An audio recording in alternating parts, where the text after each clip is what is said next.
Rewmi 24 TV. yow Mame Mbaye Niang foo toj Mame Mbaye Niang foo toj Mame Mbaye Niang yaay kan Mame Mbaye Niang ku la fal Macky Sall la faloon wàcc na yow it wàcc nga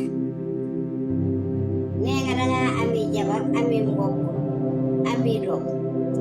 waa président Ousmane Sonko nag du fii nga taxaw lu ne nga waxal ko bay wax ay accusé yu kenn xamul te lépp ci ay fen la ay sos la yow dangaa gën président Ousmane Sonko bu gëneel dee am moo la gën ndax moom sàccul fenul yow nag ci sàcc ak fen ci nga doon dund di ci dundal sa jabar di ci dundal sa askan di ci dundal say doom nee na ñooy yaay dossier Prodac yi kii nañ ko effacé nañ ko loolu génnewu la ci Mame Mbaye Niang xam nga luñ doon xaar nga def passation de service ba pare te xam ne ñoo ngi ci sa kaw loo seen muy ñëw rek xamal ni président Diomaye ak président Ousmane Sonko ñoo ngi ci sa kaw fii nga toog ñi wax nga naan nañ ko teg ci dëgg te bàyyi parparloo parparloo xanaa ci yéen la fekk baax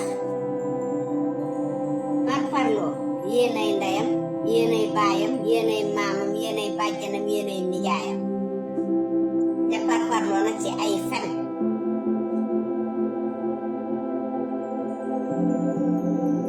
Mame Mbaye Niang di nga wuyu de 29 milliards Prodac liir yee ca juddu woon ak moom sax léegi ñi ngi doxaan te liir yooyu sax xamoon nañu dossier boobu nga bëgg fee ñëw tur ñu la nga ne yaay dangay wax ba wër naxuloo kenn sa bopp ngay nax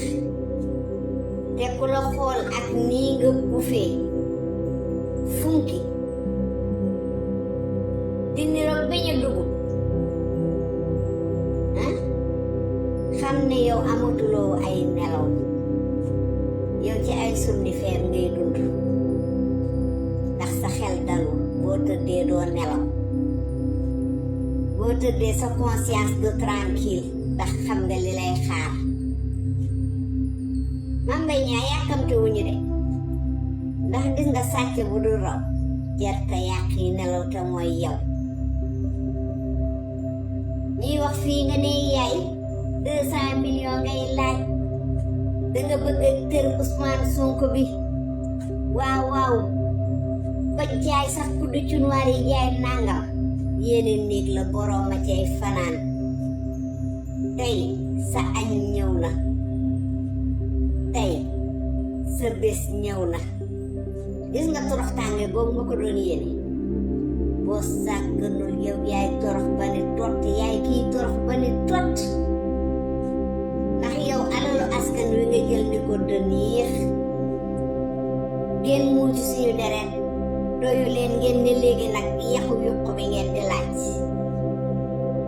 moo tax sénégalais yi ànd nañu fulla ak fayda ak mature doon ni leen sànni leen ci sën wa te xaw ma ñande waaye yéen moom xaw ma da ngeen di opposé wu xaw ma opposé wu leen waaye fii moom dootu leen fi am dara bu yeboo ngeen jéem a dëppi